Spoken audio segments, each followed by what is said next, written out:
Bienvenue à la formation de base pour l'atelier de fabrication.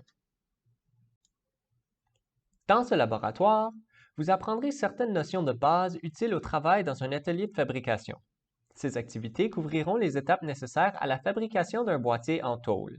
Nous allons tout d'abord vous parler de la sécurité en laboratoire, donnant une liste de considérations à prendre lorsque l'on travaille dans un atelier de fabrication.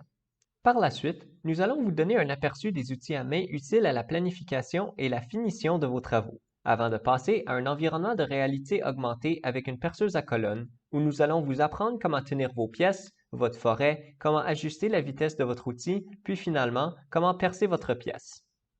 Par la suite, nous allons vous faire des activités du même format pour pratiquer l'utilisation de l'encocheuse d'angle, la plieuse à tôle, ainsi que la soudeuse par points.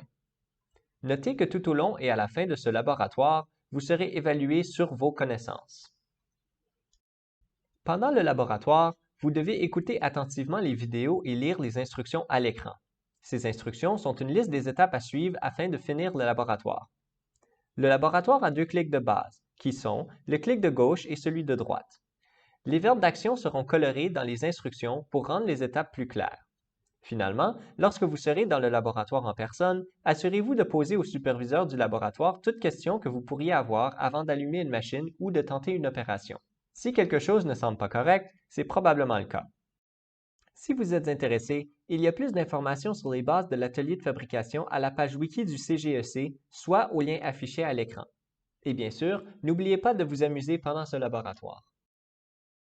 Avant d'opérer une machine, enlevez tout vêtement ample et bijoux.